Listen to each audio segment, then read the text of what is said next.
আল্লাহর হাবিবের রওজা শরীফ দেখে আমি সহ্য করতে পারি না রে আবু বকর, বিদায় দাও, আমি চলে যাব। চলে গেলেন নবীর পাগল। সিরিয়া দামেস্কে যাওয়ার পরে কিছুদিন পরে নবীজি স্বপ্ন দেখায়, কিরে বেলাল, এটা কেমন জুলুম, কতদিন হলো তোমার কণ্ঠের আজান শুনি না।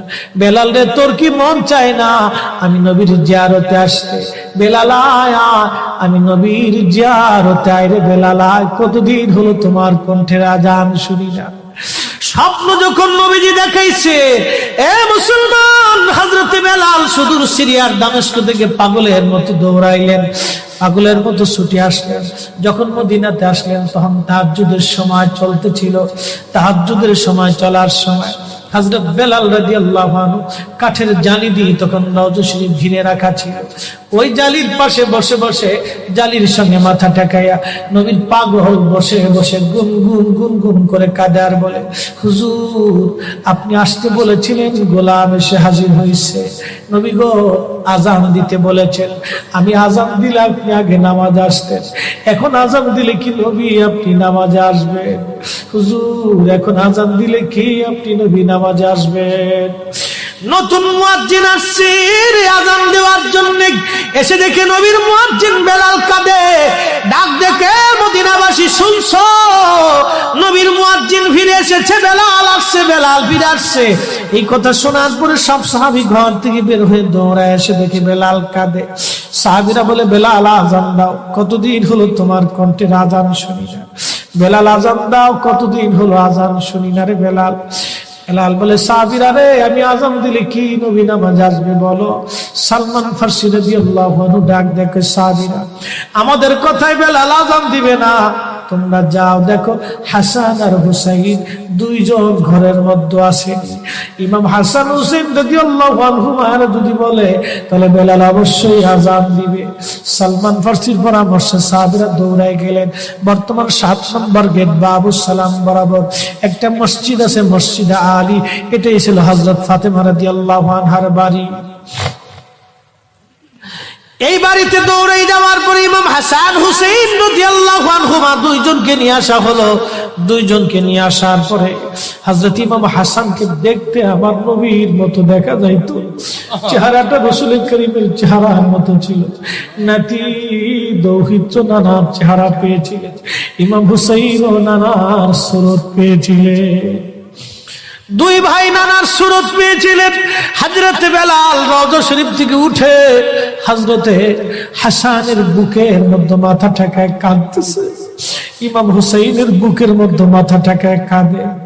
হযরতে ইমাম হাসান ডাক দেখে, নানার মুয়াজ্জিন, কতদিন হলো তোমার কণ্ঠে আযান শুনি না, যেই কণ্ঠ দিয়া নানার আযান শুনাইতা, যাও গো ওই কণ্ঠ দিয়ে আমাদেরকেও আযান শোনায়া যাও।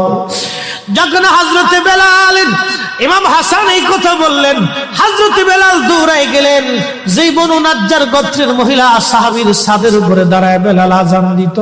আবু দাউদের 519 নম্বর হাদিসের মধ্যে আসছে, প্রত্যেক ফজরের নামাজের সুবহ সাদিকের আগে বেলাল দাঁড়াইতেন। দাঁড়ায় আযানের আগে বলতেন, আল্লাহুম্মা ইন্নী আহমাদুকা ওয়া নাস্তাঈনুকা আলা কুরাইশিন ইউকিমু দীনাক। প্রত্যেক ফজরের আযানের আগে এই দোয়াটা পড়ে বেলাল আযান শুরু করতেন। হযরত বেলাল রাদিয়াল্লাহু আনহু আজকে তাহাজ্জুদের আযান দিতে গেছে। আযান দিতে যাওয়ার পরে হযরত বেলাল যখন আযান দিলেন, আল্লাহু আকবার, আল্লাহু আকবার, আযানের মধুর ধ্বনি সারা মদিনার রন্দে রন্দে ছড়িয়ে গেল। মদিনার ঘর থেকে সব সাহাবী বের হয়ে দৌড় মারছে। আবার যখন বলেন আল্লাহু আকবার, আল্লাহু আকবার, সব সাহাবী, মহিলা, বৃদ্ধ, বনিতা ঘর থেকে বের হয়ে দৌড় মারছে। যখন বলল আশহাদু আল্লা ইলাহা ইল্লাল্লাহ, মদিনার ঘর থেকে সব মহিলারা ঘর থেকে বের হয়ে দৌড় মারছে রে, আর কান্না করে, নবী বুঝি ফিরে আসছে রে।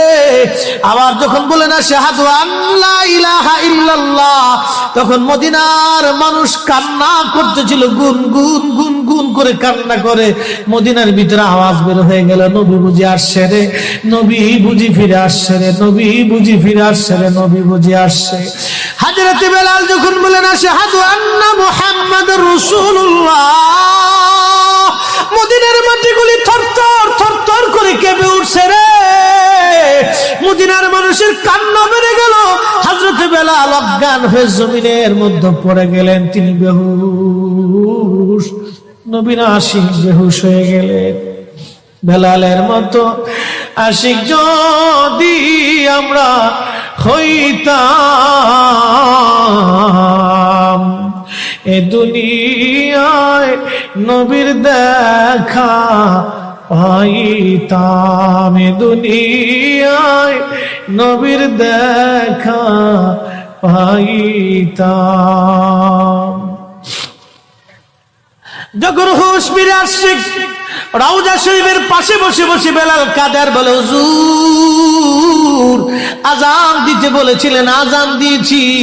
হুজুর আমি আজান দিলে আগে নামাজে আসতেন, আজকে আজান দিলাম আপনি হুজুর আসেন নাই। যে আজান দিলে নবী আসবে না, আমি বেলাল আজান আর কোনোদিন দিব না। হযরতে বেলাল কিছুদিন পরে কলিজা ফেটে নবীর বিরহ বেদনা সহ্য করতে না পেরে তিনি চলে গিয়েছিলেন পরপারে। কলিজা ফেটে, কলিজা ফেটে, কলিজা ফেটে। এইভাবে সাহাবীরা নবীকে ভালোবেসে গেছে। কত সাহাবী কত ভাবে নবীকে ভালোবাসছে রে। হযরত আবু বকরের কথা বলছিলাম, আম্মা জান আয়েশা ডেকে বলে, হুজুর আপনি, আম্মা জান আয়েশার মনটা বেজার হয়ে গেল। আল্লাহর নবী ডাক দিয়ে বলতেছিলেন, আয়েশা রে মনটা তোমার বেজার কেন হয়ে গেল? আম্মা জান বললেন, হুজুর দিনের জন্য আমার আব্বা জান সব সম্পদগুলি বিলীন করে দিয়েছে, ভালোবেসে আপনার সঙ্গে আমার বিবাহ শাদী দিয়েছে। ইয়া রাসূলুল্লাহ ভাবছিলাম আপনি আমার আব্বা জানের কথা বলবেন, যে আকাশের তুল্য নেক আমার আব্বা জানের আমলনামায় আছে। আল্লাহর নবী ডাক দেখো, আয়েশা রে তোমার আব্বা জানের এক রজনীর আমল যদি এক পাল্লায় দাও, আমার উম্মতের সব উম্মতের আমল যদি আর এক পাল্লায় দাও, আমার আবু বকরের এক রাত্রে আমলের ওজনের সমান হবে না। আম্মা জান বলে, হুজুর কোন রাত, কোন রাত, কোন রাত? নবীজি বললেন, আয়েশা রে সেটা হিজরতের রাত। বহুদিন আগে বলেছিলাম আবু বকর হিজরত করা লাগতে পারে, এই কথার জন্য হিজরতের রজনীতে আমি হযরত আলীকে ঘরের মধ্যে রেখে আমি যখন চলে আসলাম, হযরত আবু বকরের ঘরের দরজায় ছোট্ট করে টুকা দিয়ে বললাম, আবু বকর দরজা খোলো। সাথে সাথে দরজা খুলে গেল। জিজ্ঞেস করলাম, আবু বকর তুমি কি ঘুমাও নাই? আবু বকর ডেকে বলে, ইয়া নবী আল্লাহ বহুদিন আগে বলেছিলেন হিজরত করা লাগবে। হুজুর ওই দিন রজনী থেকে অদ্যবধি রজনীতে আমি কোন রাত্রের জন্য বিছনায় পিঠ লাগাই নাই।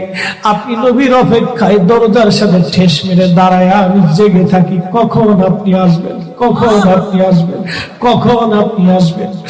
আপনি যখন রাত্রিবেলা আসবেন আমি ঘুমাবো, আপনি ডাকবেন, কাফেররা টের পাবে, আপনাকে কষ্ট দিবে।